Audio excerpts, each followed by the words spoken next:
Araw po ng Lunes, hindi tayo nakagawa.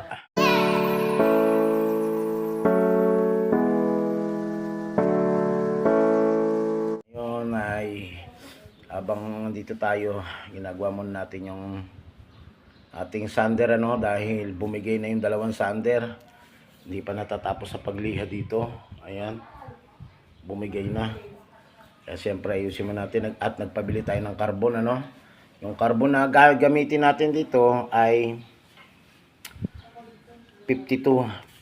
52 yung number, makita. Kasi itong ating sander ay yung pinaka carbon niya, sumayad na yung spring. Kapag kayo po ay ganito, wag niyo pong hayaang sumayad yung spring kasi masisira yung pinaka armature niya, sayang po yung ating sander. Kahit sa grinder, kahit sa cut off, kahit sa circular, kahit sa barena, wag niyo pong gagawin dahil masasayang yung gamit natin, katulad nito.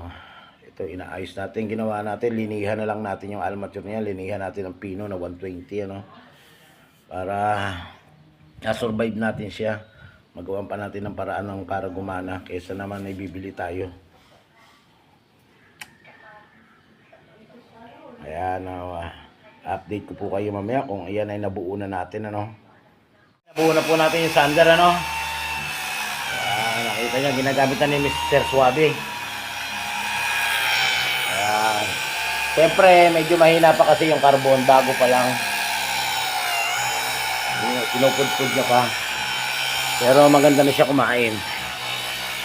Ayan, makinis na siya.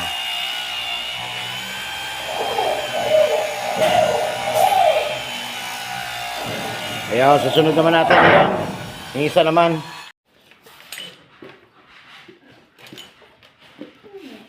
Siyempre, punasan natin yung yung binabad nating bearing, lininis natin yan.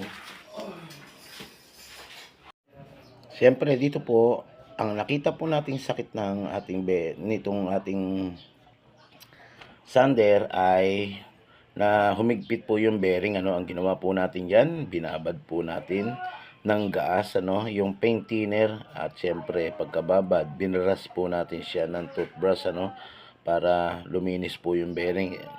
At ngayon dito naman po pinupunasan na po natin siya, pinatuyo na natin. At siyempre dito po hindi na po natin kinalas lahat yan, dahil nakita na po natin kagad yung diferensya ng ating sander, Ganito po talaga ako pag wala akong ginagawa, wala akong gawa at hindi ako nakatrabaho, inaayos ko po yung aking mga gamit.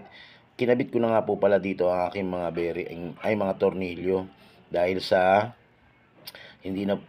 ito lang po yung sakit ng ating sander na nakita, yung humigpit lang po yung bearing. Kaya ang ginawa natin sa bearing ay binabad po natin sa paint thinner, gaya po ng sinabi ko kanina, binabad natin sa paint thinner at ginamitan po natin ng toothbrush at para po malinis siya, Ayan, ngayon po binabalik na po natin yung mga tornilyo niya. At syempre, pagkatapos pong maibalik natin yan, testingin natin kung gumagana, umiikot ng maayos. At kung umiikot siya ng maayos, at syempre, ituloy na po natin yung ating ginagawa, Dito po, yung ating pong bearing, kailangan po lagyan natin uli siya ng grasa, Ayan. Kapag kayo po ay nagtitipid talaga at hindi kayo makapunta sa pagawaan, malayo din yung pagawaan, kailangan din po, marunong din po kayong gumawa ng inyong mga sariling gamit, Ayan, ganyan lang po katulad ng ginawa natin, Ganyan lang kasimple.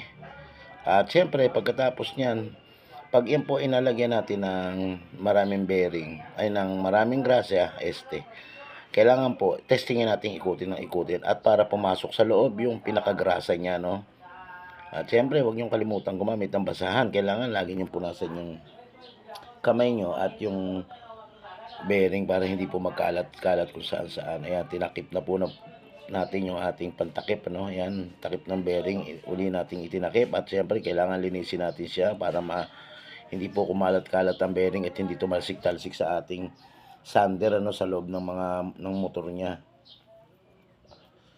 So, yan, pati po yung loob, kinalikot natin, ulilinis natin ng maigi.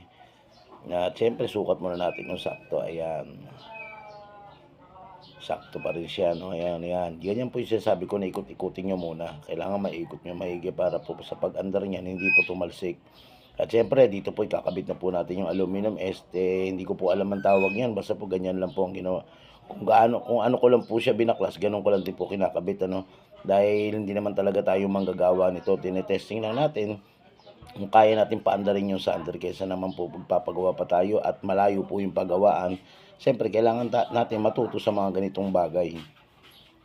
Ayan, tinornilyo muna natin at binalik natin yung pinaka aluminum niya.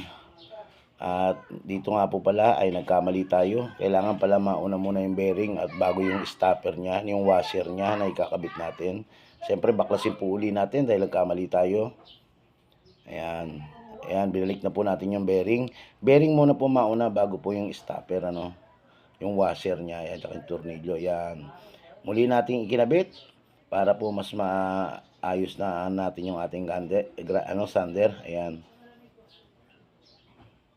Ayan, ikinakabit na po natin. Siyempre, sa pagkabit, huwag niyo po kailangan makalimutan yung pinaka pang-ipit ng liha. Yan po yung pang-ipit ng liha. Sa pagsalpak ng ating liha, kailangan po yung pang-ipit. At siyempre, kailangan po yung butas niya ay tapat, ano. Huwag na huwag din pong hindi tapat dahil hindi niyo po matutornilyo yan. Kung tapat yung isa, tas yung iba naman ay hindi niyo po matutornilyo yan. Siyempre, kailangan niyo pong iikot-ikot yan, igawi kung saan para malaman nyo kung tapat o hindi. Pag hindi tapat, syempre ilipat nyo pa rin sa iba. Ganyan lang po, tayo na po ang gumawa niyan. Syempre tetestingin natin yan mamaya kung yan ay napagana natin ng maayos, ano. Yan, nakita nyo hindi tapat, ano. Sinisilip ko po yan kung tapat o hindi. Syempre pag hindi tapat, kailangan natin baklasin ulit. Ayan, binaklas natin at kinabit uli natin, inikot natin ng maayos. Ayun, diniin na po natin, ano. Yan, sakto na po ang butas. Siyempre po, wala na po tayong gagawin. Kung hindi, tornilyohan na po ng tama, ano. Pag nailagay na po natin yan, sa una po, testingin muna yung isang piraso. Yan, kapag tumapat na po yan, ay siguradong lahat na po yan, tapat na po yan. Yung iba, kasi pag pihit mo yan, yung iba tapat, yung iba hindi. Kaya ganyan po yung gamit ng sander, ano. Dahil wala tayong ginagawa, kaya ganyan lang po ginawa natin dito sa ating project. Ginalaw muna natin yung ating mga gamit, yung mga nasisira na. At syempre dito natapos na natin ikabit yun. Ikinabit naman po natin yung dito sa may ulo, no. Akala po natin ang sira ay carbon, kaya tinesting natin baka ako sira ang carbon kaya hindi umandar. Yung pala matigas na po yung pinaka bearing niya dahil napuno na po ng skim coat at saka mga alikabok sa loob. At syempre tetestingin na po natin yan. At huwag niyo pong kalimutan pala mag-follow sa aking Facebook page at huwag niyo pong kalimutan mag-subscribe sa aking YouTube channel. Maraming salamat po. Bye-bye. Ito, testingin na po natin yung ating ginagawa. Tara na po, no?